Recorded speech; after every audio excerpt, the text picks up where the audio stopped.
Ahora, las grandes entrevistas de La Ventana. Bueno, realmente para mí es un gusto invitar al doctor Andrés Kerman. Vamos a hablar de medicina, ¿le parece? Con gusto.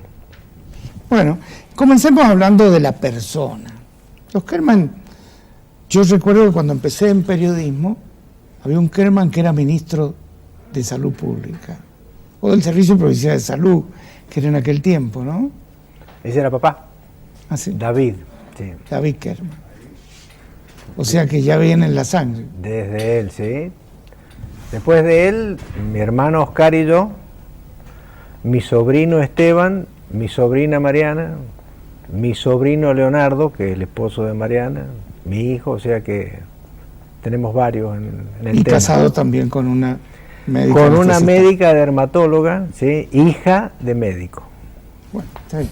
El tema de conversación está claro los fines de semana. Bueno, no está tan claro para los que no son médicos, que tienen un justificado prurito en que comience algún debate médico, porque se aburren, por supuesto, y otra vez el tema médico. Y sale siempre. Inevitablemente. Los médicos hablan de medicina. Inevitablemente. Bueno, en el periodismo pasa una cosa rara. Uno tiene que compartir mesa con gente que se informa a través del medio, que no siempre pueden decir la verdad, pero que discuten ardorosamente, ¿no? Entonces uno los termina mirándolos. En la medicina es igual. Es igual. Hay gente que discute ardorosamente, sin fundamento y sin haberse entrenado al respecto. Igual. Igual. O sea que somos Yo parecidos. creo que es muy argentino eso, porque está bien que discutiéramos de fútbol, que discutiéramos de cómo hacer un asado. Yo discutía con mi padre decía que una punta de espalda demora 1 hora y cuarto, y yo la hago en 45 minutos. Bueno, era un tema de discusión, pero a los dos nos podía salir más o menos bien. En cuanto que sea Pero latino medicina, o no, no lo sé. Este tema de que sea latino, en realidad, en el entrenamiento nuestro de pre y posgrado, le dábamos crédito solamente a la literatura sajona. Es decir, actualmente todavía se publican aquellas cosas que están escritas en inglés. Y nos costó un buen tiempo para darle crédito, primero a los españoles, con la gente que vive en Barcelona, que son de tremendo crédito y muy buenos, y ahora franceses, alemanes, asiáticos. Hemos ampliado el horizonte, pero a los que tuvimos ese entrenamiento, que era principalmente sajón, todo lo que fuera latino significaba cierto descrédito en lo publicado médico. Menos mal que cambiamos. ¿Y qué pasa con lo oriental? Muy bueno en la actualidad. Hay varios ¿Pero lugares se está estudiando en las tremendamente universidades? bien. Muchísimo. Muchísimo. De hecho, nosotros interactuamos desde el punto de vista internacional con otros médicos en los congresos. El Congreso Argentino de Cirugía y el Congreso del American College en Estados Unidos probablemente sean los dos más grandes que existen en América, los que más invitados extranjeros traemos, y no faltan asiáticos. Y de hecho en las principales publicaciones médicas británicas, americanas, francesas, españolas, los asiáticos siempre están presentes. Pero me imagino que nosotros nos basamos, o la medicina nuestra, se basa fundamentalmente en muy buenos diagnósticos a través de una tecnología muy avanzada y una farmacopea realmente increíble. Ellos no tienen a lo mejor esos adelantos, se basan en otras cosas. Hay universidades asiáticas, me refiero a China, Corea, obviamente Japón, que no solamente tiene un nivel de excelencia de primera línea, sino que disponen de los recursos técnicos más innovadores y de una capacidad de investigación que es la que los hace lucirse. Con más el agregado de alguna patología que prevalece en ese medio, cáncer de esófago, cáncer de estómago, en donde los hace expertos en el tema. Y de hecho, muchos de los que visitan universidades sajonas y latinas que son asiáticos, generalmente tratan sobre esos temas en donde ellos tienen una fuerte prevalencia. Uno cree que es solamente acupuntura y esas cosas. No, es una cosa compleja. La acupuntura existe, sí. Es real y probablemente sea útil, pero no. Hay que Bueno, ya ves, a vos te cuesta ahora cambiarte la idea del lo asiático, así como nosotros nos costó sacarnos de la idea lo que no fuera sajón. Hoy te diría que hay que aprender a ser amplio. Quizás el aporte de lo asiático ha sido también considerar la persona como un todo. Es decir, no podemos solucionar un problema del estómago si no vemos a la persona completa, de cómo se alimenta, cómo trabaja, cómo duerme, cómo estudia, sus relaciones. No te sé decir, Juan Carlos. Creo que esa interpretación holística de lo humano, desde el punto de vista de los médicos, debiera existir siempre y en todas las culturas.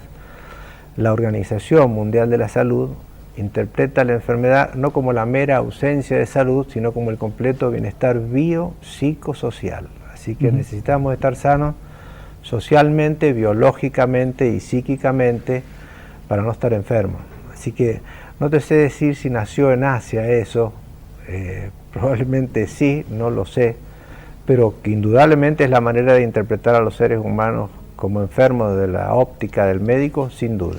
Yo por ahí veo que hoy tiene una gran competencia el médico, tiene que dar explicaciones de gente que entra en internet, a partir de ahí analiza el análisis del laboratorio, se autodiagnostica y después discute con el médico. Debe ser difícil eso, ¿no? En realidad, creo que es bienvenido el hecho de Internet para que él tenga argumentos para comentar, y obviamente como en Internet pueden haber cosas muy buenas y muy malas, y fuentes que son muy malas y fuentes que son muy buenas, uno se aprovecha de esa lectura e interés previo del paciente para charlar al respecto, ¿no? El médico no necesita demostrar que tiene razón, necesita que su enfermo recupere la salud que ha perdido o que no se enferme. La confianza era al menos algo muy importante. El enfermo confiaba en su médico, totalmente. Hoy discute al médico. Yo no sé en qué momento se produjo algo. El médico traía todo el prestigio que, digamos, desde las organizaciones tribales, y era palabra santa. Yo uno ve que vengo del laboratorio, me ha salido, tengo los triglicéridos altos, tengo esto, voy a tener que salir a caminar. ¿Y fuiste al médico? No. Bueno, eso es una interpretación de la cultura más allá de mi entendimiento, porque vos mencionás al médico, yo creo que el maestro es igual y es peor. Sí. Que tengamos descrédito por nuestro docente, o que no le demos el lugar que corresponde, desde lo remunerativo hasta su presencia y prestigio social, no sé si no es más grave todavía que lo del médico. Así que no soy un experto para hablar del tema, coincido con vos. En el caso de los médicos te puedo decir que está dado un poco esa deshumanización, falta de respeto, porque no hace falta que te endiosen, no tenés que estar arriba, tenés que estar en el nivel de los mortales con respecto a lo que te diga el médico, a lo que te sugiera, etcétera. El rapport, que es la relación que existe entre el médico, paciente y sus familiares, es trascendental. Hace muchísimo por la recuperación de la salud, por cumplir con los estudios, etcétera, y bueno, no están obligados los pacientes a sentirse bien con el médico que los vaya a tratar, pero la deshumanización, esta que vos comentás, y coincido, es probable que venga de la mano del médico que está obligado por un bajo costo a ver muchos pacientes a la vez en una especialidad limitada y que no le da el tiempo para escuchar. Termina siendo un mal empleado a veces que desoye, le cuesta oír cosas que no se relacionan con lo específico de su especialidad y eso lleva probablemente a que se trate mal. Creo que el docente es el mejor ejemplo porque lo entendemos todos que no somos docentes, ni ustedes como periodistas, ni yo como médico. No, incluso como periodistas también vivimos situaciones similares. ¿Ah, sí? Creo que la sociedad vive un momento de una transición, un cambio. Estamos en tránsito hacia cosas nuevas que todos los días nos van cambiando y que por ahí es buena la exigencia de tener sitios actualizados a través de Internet, pero cierta cultura básica hay que tener para entenderlo también, sin duda, ¿no? Sin duda. Esto es elemental. Pero tocaste otra cosa, Andrés, la parte humana. Y en esto yo recalco mucho tu tu trabajo, no lo he dicho incluso en el programa, vos sos un cirujano, pero aparte de ser cirujano, tenés una capacidad de que estás con gente esperándote, pero charlás con la gente, lo escuchás, te metés en el problema y le pedí una serie de estudios que por ahí son hallazgos impensables, ¿no? Que solo lo hacen los buenos clínicos. Los cirujanos, te diría yo, porque yo los clínicos, tenemos muy buenos clínicos en San Juan que ni me escuchen decir, ni te escuchen decir. Pero eso. te digo que también es un... Tu suegro era clínico, mi papá, esa gente tenía la capacidad de ver por encima de las cosas y muchas cosas a la vez. El cirujano, que sobre todo el cirujano general, no el hiper especializado, necesita tener una visión amplia porque tiene que aprovechar la consulta de ese paciente por alguna enfermedad en particular, que es lo que lo trae a la visita, y estar detrás de otras que significan mucho más para la buena calidad de vida y la sobrevida de ese paciente. Así que hay que darle el tiempo a todo el paciente, hay que darles el tiempo. A pesar de que a veces hay gente que está esperando pobre, pero el psiquiatra a los 45 minutos te dice, se acabó la consulta, venga la consulta que viene. Vos a la hora y media te faltan ver 32 resonancias, 24 tomografías, no le podés decir, venga la semana que viene. Sí, me decía un médico que es cuñado mío, y me decía, esto del horario de los médicos es tan relativo, porque él es neurocirujano. Si uno está operando un cerebro, no puede decir, para hoy tengo que irme, mañana vengo y lo cierro. No se puede. No se puede. No se puede, es cierto. Pero sí vivir como médico, las 24 horas. Bueno, uno no deja de ser médico nunca, esto es como, vos no dejás de ser padre, si tenés que dar ejemplos en muchas de las actitudes de la vida, como si uno está convencido que vamos a mejorar la calidad de vida, no fumando, haciendo ejercicio físico, con una dieta apropiada, creo que uno tiene que ser de alguna manera un ejemplo, cosa que no pasaba antes, ¿no? Porque los médicos fumaban en la consulta y le decían al paciente que dejara de fumar. Sí, sí. Tengo ejemplos familiares al respecto. Sí. Y creo que no debe ser, ¿no? Yo tenía un dentista, siempre los recuerdo, se me quedó grabado. Dejaba el pucho y me veía las muelas, ¿no? Y era común. Ese era común. Pero cuidado, que nosotros estamos en una cultura nueva y en San Juan creo que ha sido un éxito esta campaña contra el tabaquismo. Pero estuve en Santiago del Estero y la gente fuma en todos lados. O sea que no ha sido pareja. Hay lugares más difíciles. Más difíciles. Acá anduvo bien. Bien la campaña porque hay mucha gente que ha dejado de fumar, pero sigue siendo la principal causa de muerte por cáncer, sigue siendo el cáncer de pulmón, indudablemente relacionado al hábito de fumar, y siguen habiendo fumadores con padres, madres que han fallecido por cáncer de pulmón y ellos mismos fuman. Es difícil el tema, pero hay que insistir, por supuesto. Hoy la medicina funciona en base a prevenir muchísimo más que a curar. El recurso se debe emplear en tratar de evitar que se enfermen. Lo más importante que nunca tenga el cáncer de pulmón que operarle bien el cáncer de pulmón, ¿no es cierto? Y eso se puede hacer teniendo en cuenta que hay intereses en donde conviene que tratar un cáncer de pulmón con laboratorios que tienen que vender remedios para curar ese cáncer de pulmón o cualquier enfermedad, y quizás el médico que haga mucha prevención está afectando esos intereses. Excelente cuestionamiento, excelente cuestionamiento. Hay que saber resistirte a la industria médica, farmacéutica, de equipamiento, etcétera, en el sentido de que hay cosas muy buenas, que hay que saber utilizar en beneficio del paciente, pero hay que resistirse a utilizar cosas, por más buenas que sean, si no es necesario en la relación costo-beneficio, porque sean muy costosas. Muy buena pregunta. Hay que tenerlo en cuenta. Y en el platillo de esa balanza de costo-beneficio, lo que debe primar es el menor gasto posible para el mejor resultado en la obtención de la recuperación de la salud del enfermo o que no se enferme. Hoy, bueno, ustedes saben que la vida médica mía depende mucho del Sanatorio Argentino, crecemos en ese sentido, y en el sentido específico del control de futuras enfermedades, los chequeos preventivos de salud, se pone un énfasis especial y que ha permitido que muchos pacientes encuentren patología a merced de esos estudios. Es decir, el paciente viene por una causa y termina tratándose de otra tremendamente más importante que la anterior. Y hay muchas cosas que sabemos que estamos haciendo mal. Es decir, sabemos que no hacemos el ejercicio que tenemos que hacer, que estamos comiendo demasiada carne, pero a veces necesitamos que un médico o un chequeo preventivo nos digan, ojo con esto, porque si no, no está la voluntad de cambiar. Hay gente que le cuesta más ir al médico, tiene dificultades en el tiempo, tiene descrédito, como dijo Juan Carlos recién, o dice algo me van a encontrar, o no me quiero hacer el estudio porque tengo miedo que me encuentren un cáncer. Y es preferible que me encuentren la lesión preneoplásica antes de que sea un cáncer, o sea un cáncer que sea un cáncer de chiquito, que todavía no le da síntomas y que está al alcance de la curación definitiva, y no por esa tosudez o dificultad en interpretar que es en su beneficio, decir no me estudio por si me tocan algo, por si me encuentran algo. Y con el HIV pasa.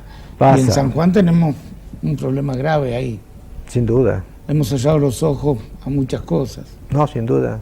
Y los hemos enfocado desde el punto de vista religioso o cualquier otro tipo en vez de médico, como es un problema. Como debiera ser. Sí, sí. Bueno, la Fundación tiene en ese sentido una salida, por supuesto, ayudado por Salud Pública, trabajando en conjunto para ir a comunidades que tienen menos acceso a la salud, en busca de esas patologías y de enseñarle a los jóvenes, adolescentes y a los adultos, por supuesto, a tener cierto tipo de cuidados y de controles. Y se encuentra muchísima patología, se trata en ese sentido. Sí. Hay un tema que es motivo hasta de discusiones. ¿Has visto la grieta que hay en política? Que ya no se puede, termina mal. Apenas toca la política una cena, viejos amigos terminan distanciados. En el tema médico pasa que por ahí uno escucha, el mejor médico es Aerolíneas Argentinas. Y mi experiencia personal, que ha sido muy buena en San Juan, me hace que defienda la profesión, no a todo, pero sí gran parte de la profesión en San Juan, sumado a un trato que es distinto, estar en la casa de uno que estar en un hospital en otra provincia, ¿no? Pero es como que hay un cierto descrédito en algunos ámbitos de la medicina. En el mundo pasa eso.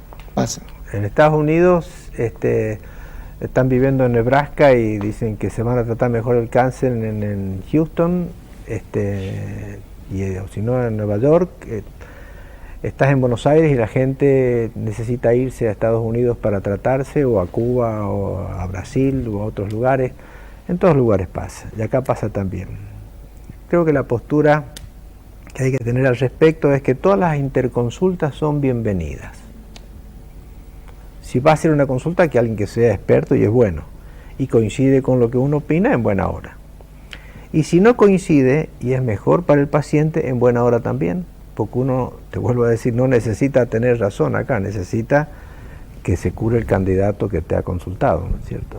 Así que no debe molestar la interconsulta para nada, en ninguna especialidad. Yo creo que bienvenida. Esto es clave, ¿no? Pero ¿cuál es el nivel en general de la medicina en San Juan? Es decir, obviamente que hay cuestiones o tipos de enfermedades que por la población que tiene San Juan hasta es difícil tener especialistas en esos temas, pero de las enfermedades en general, de la medicina en general. La palabra general es muy buena porque para una comunidad hace falta más un médico no súper especializado en alguna patología en especial, sino nómbrame cualquier especialidad y te voy a decir que se puede tratar en San Juan sin ningún inconveniente de ningún tipo. La palabra Buenos Aires, que es la de aerolíneas que comenta él, o hasta Mendoza o Córdoba, donde se van algunas otras personas, depende de dónde te vayas. Para darte un ejemplo, en Buenos Aires hoy probablemente estés bien tratado en 3 lugares que no cubren el 1% de la gran población de Buenos Aires. Verbigracia, hospitales de comunidades particulares como el alemán, el italiano, el austral, sí, que no tienen nada que ver con el 99% de la población de Buenos Aires. Así que si alguien dice me voy a Buenos Aires, también depende a dónde se vaya. En cambio acá hay una gran mayoría de pacientes que, como vos dijiste y opinó Juan Carlos antes, no hace falta que te trate un gigante de una patología específica como para que estés bien tratado. Más la honestidad, que es muy buena, del médico que te dice, yo no sé ayudarte, pero sí sé quién te puede ayudar, dentro de la provincia o fuera de la provincia. El paciente y la familia del paciente está muy agradecida de ese médico que le orienta con respecto a quién debe tratarse. Ahora lo que sí observo es que están faltando más médicos generalistas, ¿no? El médico que era de familia, ¿no? El médico al que uno recurre en primera instancia y de ahí lo derivan. Entonces llegan al padre, a la madre, a los hijos. Un tipo llega a mi edad y tiene a lo mejor 6 médicos especialistas que reúnen 18 medicamentos y termina con un hígado hecho pomada. Y nadie me preguntó por la historia clínica. Yo tengo una sola historia clínica que me la dio un doctor Kerman cuando me operaron, pero no consigo que me den las historias clínicas, no se llevan a veces. Tendría que ser algo obligatorio. Ahora tenemos posgrado en medicina de familia y hay médicos de familia y hay médicos clínicos muy buenos en San Juan, muy buenos, y que son capaces de esa visión integral que incluye a todos los aparatos y sistemas orgánicos y psíquicos que le permiten a ese médico generalista orientarte con respecto a una consulta especializada. Si vos tenés un problema de una infección urinaria, no te tiene por qué mandar al urólogo. Es decir, la infección urinaria te la va a tratar él. Ciertos tipos de hipertensión arterial, algunos tipos de diabetes, es capaz de orientarte con respecto a disminuir los factores de riesgo, la obesidad, el sedentarismo, el tabaquismo, el etilismo, que cobra vidas, ¿no es cierto? A nosotros nos asombra la adicción a drogas, que es un problema grave en todo sentido, desde la violencia, etcétera, pero mucho más grave el tabaquismo y el alcohol. Sí. En San Juan matan más el alcohol y el tabaquismo que las drogas. Hay una palabra que creo que la inventó Alfred Toffler, que él habla de que nos estamos transformando de a poco en prosumidores. ¿Qué es lo que es un prosumidor?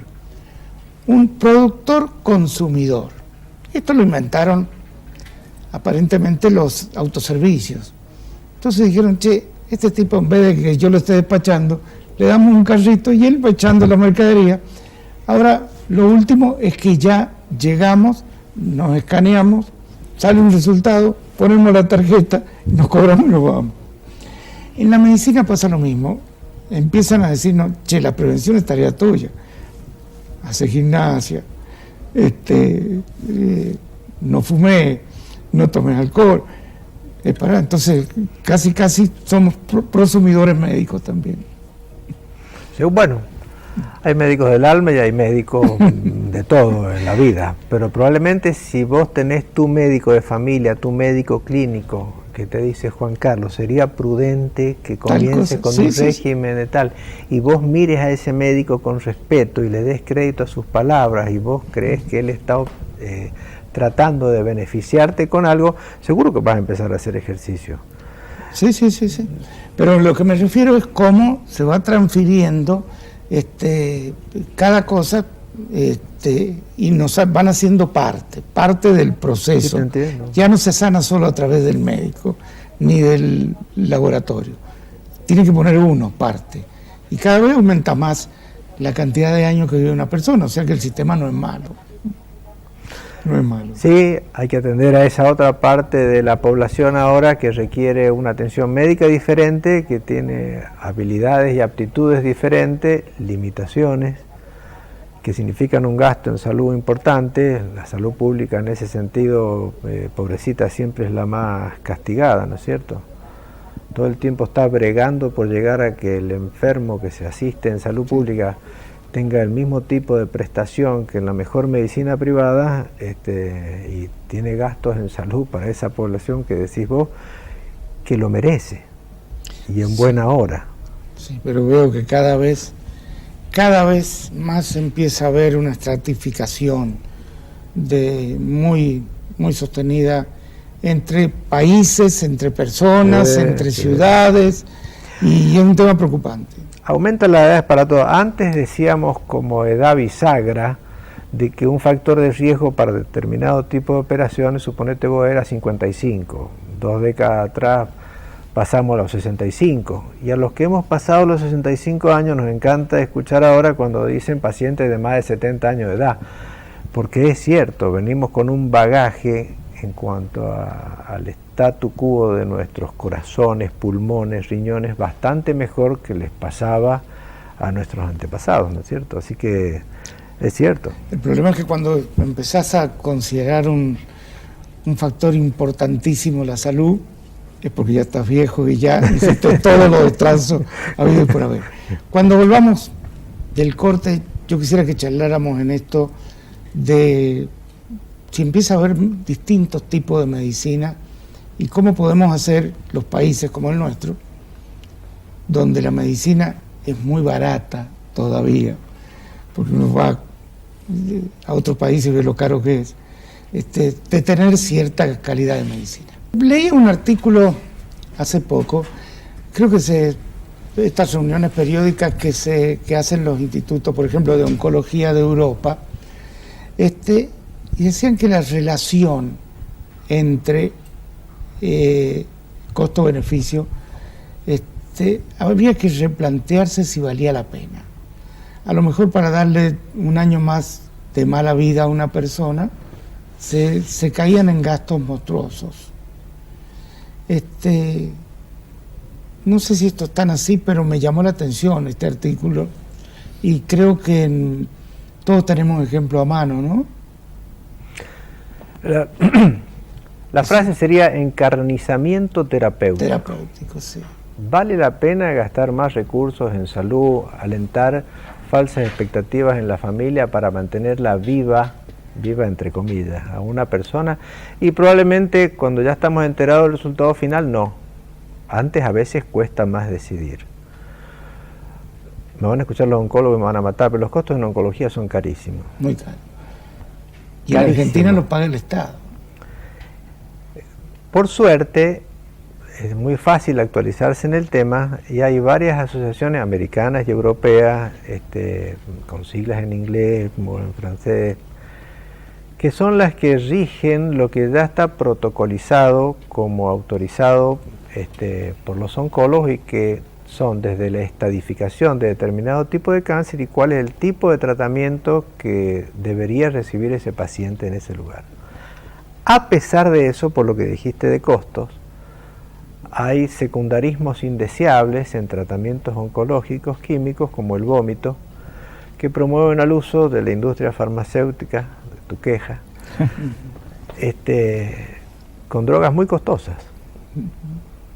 Y lo que están haciendo es reviendo, por ejemplo, en abaratar los costos para tratar los efectos secundarios, y entre otras aparece el jengibre, medido en gramos, como un efecto antinauseoso tan beneficioso como la más cara de las drogas. Cuidado que no he dicho que tenemos que buscar una medicina alternativa diferente de la comprobada, científicamente aceptada y que esté aprobada y dirigida por lugares universitarios de prestigio que conocemos que son buenos. No digo nada de eso. ¿Dijiste jengibre? Eso. Porque yo compro jengibre. Bueno, te va a no para mí, para mi mujer. Pero, en mi casa lo consumimos todo, pero de todas maneras, no porque lo consumamos nosotros por el gusto, no por el beneficio. Estoy hablando de la náusea. Sí, nada más. Pero de todas maneras, el comentario tuyo nacía a raíz de los costos, y es cierto, los costos que son decisiones fáciles de tomar quizás cuando uno lo ve como un macro, que pueda tomar un ministro. La cuestión es cuando se baja a lo micro y lo tiene que decir un familiar de ese paciente, que no es tan fácil decirle a ese familiar, mira, no se puede hacer nada con tu padre, tenés que dejarlo, por supuesto, que siga el ciclo de la vida. Y al revés, has gastado muchísimo dinero en mamografía y has diagnosticado un cáncer en un número indeterminado y altísimo de mamografía. Si vos le decís al servicio que gastó en eso, ya sea el paciente que se hizo la mamografía donde era normal, o a la obra social o al Estado, y saca la cuenta, quizás le vaya mal, pero anda a preguntarle a la que se diagnosticó el cáncer en forma precoz, ¿cuánto vale eso? Es muy difícil. Al revés, estoy diciendo el ejemplo, ¿no es cierto? Es decir, se gasta un montón y a veces el gasto lo justifica porque uno solo que vaya bien va. En medicina 2 más 2 es 4. No hay milagros, no hay 5. Si la ecuación nos da 5 o 3, es porque alguno de los sumandos o lo desconocemos nosotros o lo desconoce todavía la medicina, pero que es 4, 2 más 2 es 4. En medicina. No, es decir, si vos decís el 1% de estos pacientes en esta situación de cáncer se cura, o vive más de 10 años, bueno, quién sabe cuál es el 1% y cuál es el 99%. El que se curó no es de milagro que esté en el 1%. Esto no tiene nada que ver con la religión, ni con la creencia. Me estoy refiriendo a números. Es cierto que la estadística es importante y uno debe tomar decisiones económicas al respecto de cómo administrar los recursos, pero eso de que cada uno es un paciente y no un número también es importante. Sí, yo veo, por ejemplo, un caso de un amigo que ha hecho hacer una quimio, pero en Estados Unidos, lo que le ha costado. Nosotros acá estamos acostumbrados a que el Estado argentino te paga la quimio. O las prepagas o las obras sociales sindicales en general, sí.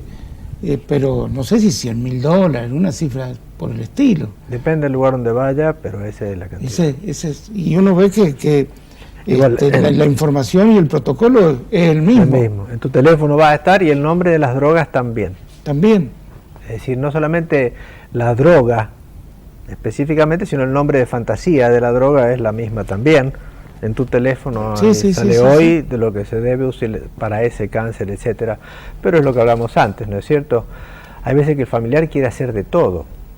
Si el médico le cierra puertas y ventanas, el familiar y el paciente trate de abrir alguna, un agua bendita o un algo que le ayude a tolerar esta injusticia de tener una enfermedad que el médico le ha dicho que no puede mejorar. Y este es el otro tema, ¿no? Que tal vez todavía no hemos hecho la enseñanza suficiente sobre lo que es la vida, ¿no? Y hay gente que se aferra tan encarnizadamente que no se da cuenta que está mal viviendo. Obvio. ¿No? Y hay veces que no sé, bueno, pero esto pasa. Bueno, hay una ley biológica inapelable y es que si nacemos vamos a dejar de vivir alguna vez. Es la única causa de muerte es haber nacido. Claro. Esto es así. Es así. Bueno, Andrés, desde que te recibiste a hoy... Qué malo. Yo no te preguntaría... ¿Cuánto cambió la medicina? Yo te puedo decir de mi profesión, 100%. Y acá probablemente más. Algunas cosas fueron hitos en la medicina. La anestesia, me casé con una anestesista, así que no lo digo por la parte de... La anestesia, la penicilina, en cirugía, la cirugía videoasistida, cambió la vida. Cambió. La laparoscopía. Lo que no tiene que cambiar es la capacidad del médico para cambiar. Uno tiene que ser lo suficientemente amplio. Si yo digo, antes daba un punto con lino y me iba muy bien, y ahora viene un material diferente del lino, que es mejor y que tiene mejores resultados alejados, por más bien que me fuera antes con el lino, yo tengo que tener la capacidad de cambiar. A los pacientes que antes operábamos convencionalmente, abriéndoles el tórax, abriéndoles el abdomen, les lleva muy bien. Pero si viene algo que significa menor invasión al paciente, mayor confort, olvídate de los resultados cosméticos, que para las mujeres es importante, pero significa una readaptación laboral, social, deportiva, y tiene el mismo resultado final en cuanto a la curación de la enfermedad. Bueno, hay que tener la capacidad de cambio, ¿cierto? Yo veo, por ejemplo, con la laparoscopía que mencionaba, el proceso de recuperación es casi 24 horas, claro, ¿no? Sí, enfermedades que antes eran 4 días de internación o 5. Es así. Y ahora en 24 horas uno está en la casa. Es así. Eso es un cambio grande, pero en lo conceptual... Sí, pero acá, muchísimo. ¿En lo conceptual cambió algo? Por ejemplo, en el entrenamiento o en la actualización. Antes vos tenías que pagar una determinada cantidad de dólares anuales por estar suscrito a las revistas más importantes de tu especialidad. Hoy uno gasta 0, o lo que gastas en pagar internet, no sé cuánto, ¿verdad? Pero tenés acceso al texto completo, no solamente al resumen de lo que se está por publicar por alguna revista prestigiosa, ¿no es cierto? Ni hablar si sos miembro de alguna sociedad científica, en donde, entre otros de los beneficios por participar y ser miembro de esa sociedad, tenés acceso a literatura, videos. Si antes, para aprender cirugía, tenés que mirar de arriba, después cambiarte los guantes y ser ayudante y hacer la práctica experimental en animales, cosa que ahora con simuladores y las películas es muchísimo más fácil. La medicina la cirugía en particular, ha Está cambiado tremendamente. Es más fácil estudiar, es más fácil actualizarse, es más fácil especializarse. Yo veo que en la parte de cirugía, sí, sobre todo las vías de acceso, han cambiado totalmente. Antes descuartizaban a un tipo, era una cosa... Más grande la incisión, Sí, más sí. bueno el cirujano. Y si demoraba 5 horas la operación, Mejor. era excelente, ¿no? Hoy en día dura 20 minutos, el paciente... O a veces dura más tiempo, pero es cierto, el tiempo no influye. Lo mismo era con la anestesia. Antes salías con dolores de cabeza, con todo. Hoy en día salís como si no hubieran tenido una operación, ¿no? Esto sí noto cambio, pero en lo conceptual, digo yo, algún día vamos a descubrir a lo mejor que en el sistema inmunológico está la clave de muchos de nuestros problemas, de que hay que atacar más por el lado de que el mismo cuerpo rechace la enfermedad. No sé si esos conceptos están cambiando o no están cambiando la medicina. Se puso mucha expectativa en el mapa genético, que uno ve que en la práctica todavía no se ven esos cambios tan Sí. fuertes. Sí se ven, desde biología molecular hasta el mapa genético, los genes reconocidos como precursores de determinado tipo de enfermedades que permite adelantarte en el tratamiento y que nunca vayas a tener la enfermedad, sí existe y eso ha cambiado dramáticamente. En cuanto a la inmunocompetencia que vos te referías, el sistema que nos defiende del agresor externo, infeccioso, tumoral, etcétera, es el sistema inmunológico. Parientes han vivido juntos 50 años, se muere uno y al poco tiempo se muere el otro. Se murió de tristeza. Bueno, es porque su sistema inmunológico se deprimió junto con la depresión natural por el duelo del ser querido, y de eso se aprovecha el invasor para que en relación huésped y agresor le gane el agresor y uno deja de vivir por lo infeccioso, por lo tumoral, por lo funcional de algún órgano, el corazón, los pulmones, etcétera. O sea, sí existe, sí se adelanta, y tu comentario del principio, lo de la visión holística del paciente, obviamente debe incluir lo inmunológico, lo de la biología molecular, que hoy es de tremendo uso en lo terapéutico. Hoy, digamos, el blanco específico que vos necesitas para ir a atacar, se lo puedes dar con una información antigénica, de anticuerpos, etcétera, tratamientos biológicos. No es lo mismo tener artritis reumatoidea 2 décadas atrás que tenerla ahora, ¿no es cierto? Ahora tienen tratamientos biológicos, le permiten tener una vida que es completamente normal. Sí.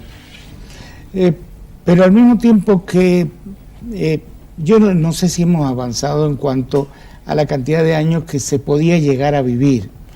Yo leo historia y veo que había senadores en Roma que tenían 85 años, pero sí el promedio de la cantidad de gente cambió totalmente. Totalmente.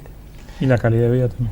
Pero al mismo tiempo me empieza a preocupar que veo, che, ¿cuántos años tiene tal persona que tuvo un accidente cerebrovascular o que tuvo algún cáncer y tenía 35 años? Y cada vez más vemos, ¿no?